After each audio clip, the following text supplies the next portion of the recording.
Bueno, analizamos una elección clave para todo el Cono Sur, para la Argentina, por supuesto para Brasil ni hablar, pero es muy importante el resultado de ayer, analizarlo y lo que va a pasar con respecto a una segunda vuelta que va a definir al nuevo presidente de Brasil, o al mismo, ¿no? Porque Bolsonaro sacó una cantidad de votos que por ahí las encuestas no habían visto en la previa y esto le permite llegar a la segunda vuelta. Lula hizo una gran elección, a la altura de lo que las encuestadoras todas le estaban adjudicando. Fíjate que Datafolia, que es por ahí una de las más importantes, le daba 50% de los votos, con un margen de error más menos 2, tuvo más de 48, o sea, acertó plenamente con ese margen de error lo que después pasó con Lula. Pero le pifió en la cuestión de Bolsonaro, y por ahí no exclusivamente en lo que tiene que ver con un mal trabajo de las encuestadoras, sino con un fenómeno que también pasa en la Argentina. La gente, hay veces que vota lo que no dice que va a votar. El voto vergüenza, en este caso. Vos lo habías adelantado acá, ¿no? Por eso te miré primero, porque realmente cuando nadie decía, y vos que conocés Brasil, habías dicho, ojo con el voto vergüenza. Y evidentemente hubo mucha gente que votó a Bolsonaro, pero no lo dijo en la previa. Porque no hay que soslayar un dato clave, Dani. Los números de la economía de Brasil no son demasiado negativos, no son negativos, al contrario. Son números positivos. Entonces, bueno, hay deflación, ¿no? Los precios bajan. Exactamente. Por 3 meses consecutivos de deflación. Bolsonaro hizo campaña, es un dato importante. Cerró la campaña la semana pasada o la otra semana cuando fue al funeral de la reina de Inglaterra. Grabó un video en una estación de servicio diciendo, mire que acá tienen la nafta mucho más cara que la tenemos en Brasil. Es decir, acá el voto se movilizó por otra cuestión. Que me parece, mirándolo desde acá, imaginamos por dónde viene. Debe venir por el lado de lo que fue la pandemia, el manejo de pandemia, todas las cosas que fuimos viendo a lo largo de la presidencia de Bolsonaro, que evidentemente en el electorado brasilero, en casi la mitad del electorado brasilero, no gustó.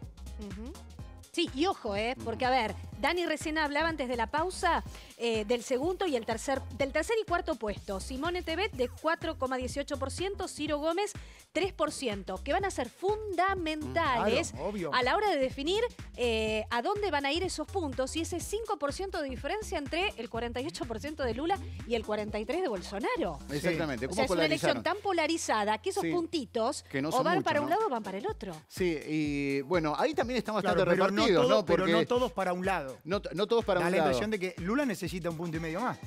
Claro. Necesita 1,5 puntos más, no necesita todos esos votos de los otros candidatos. Necesita 1,5 puntos más. Fíjate, ahí está. Simón Tebet, 4,18%, no es demasiado. Ciro Gómez, 3,05%. De todas maneras, ese 4, ese 3, evidentemente acá juega un peso fundamental, porque fíjate que le falta poquitito a Lula para llegar a la presidencia. Sí, hay que ver cuánta gente vota. Más de 150 millones de brasileros votaron. Realmente fue histórica, no solamente, digamos, por los resultados, sino también por la cantidad de gente. Hay que ver si va a votar el 30 de octubre la misma cantidad de gente.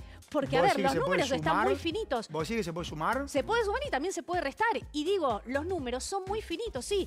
A Lula le falta muy poquito, pero también, digamos, el resultado puede ser cualquiera. Sería una hazaña de Bolsonaro si gana. Pero ¿por qué una hazaña? No porque haya quedado lejos, sino porque realmente él sí está al 6 y pico, 7% de llegar a la cantidad de votos que necesita. Claro, bueno, tiene que revertir mucho. ¿Cuánta gente que no lo votó? Porque, a ver, vos sos presidente, mira, es Dani. interesante, porque el dato que das es muy importante. Tendría que sumar todo lo que fue al tercer y cuarto candidato, que es un 7%. O sea, necesita que casi todo lo que cosecharon Simón Tebet y Ciro Gómez vayan para él. Es muy difícil, ¿no? Claro. A veces, por ahí en fútbol lo dice Alejo, tiene que ganar todo hasta el final. Bueno, por ahí matemáticamente le da, pero en las posibilidades es muy difícil. Matemáticamente le da a Bolsonaro, pero en las posibilidades es muy difícil.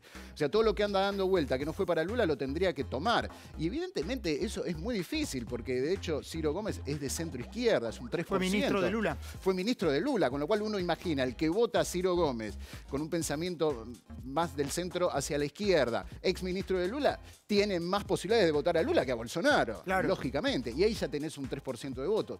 Aunque ya sabemos que el votante es impredecible, ¿no? No, estamos haciendo lógica de algo que después por ahí termina siendo ilógico.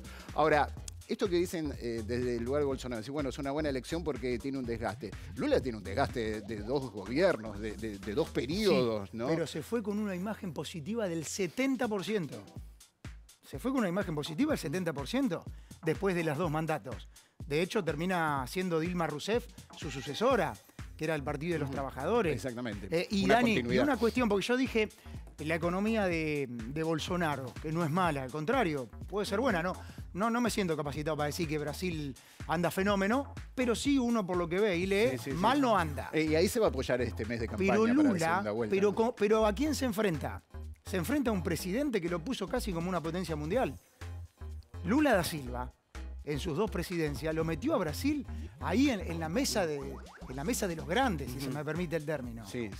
Una potencia económica. ¿Vos te acordás lo que se decía de Lula hace 15 años? Que Brasil estaba como nunca. Es lo que se decía. No, Y la gente evidentemente, ahora tiene para comparar. Vos fíjate, cualquier trasladado a la Argentina, aunque son sociedades distintas, pero trasladado a la Argentina, en Argentina, cualquier candidato que tenga un gobierno y le vaya bien en la economía, prácticamente tiene asegurada Exacto. la reelección o tiene asegurada la elección si es que se vuelve a presentar más adelante. En este caso, ¿por qué Bolsonaro, aun con una economía que funciona bien, no tiene... perdió, digamos, con una economía que funciona bien, perdió?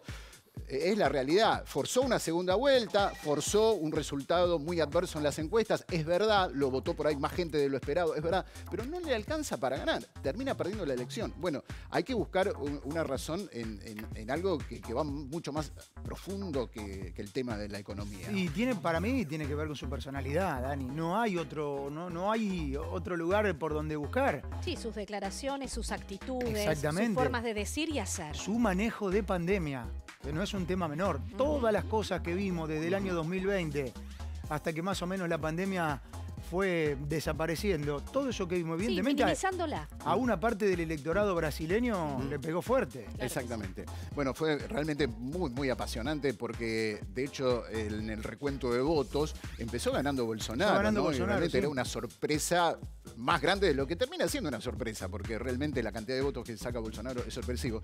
Pero era un sorpresón que esté arriba. Después Lula da vuelta. Es tan grande Brasil.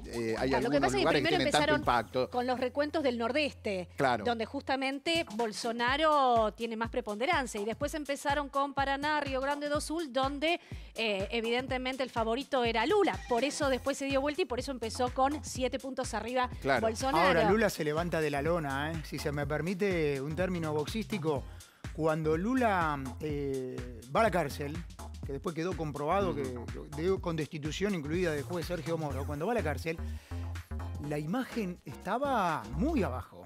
La imagen de Lula, muy abajo. Aún entre sus votantes en su momento.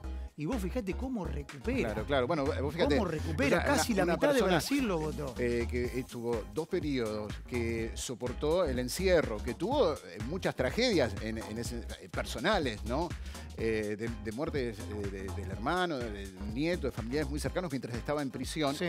Y después sale, ya es un hombre grande. Y sin embargo, fíjate la elección que hace.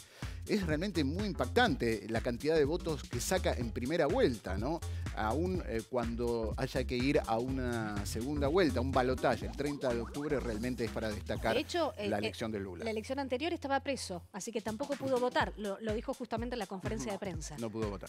Bueno, lo vamos a seguir analizando en un ratito cómo impacta esto en Argentina, por supuesto, porque es muy importante para todo el Cono Sur, como te decía hace un rato, y también es fundamental esta elección para la Argentina. Ya volvemos.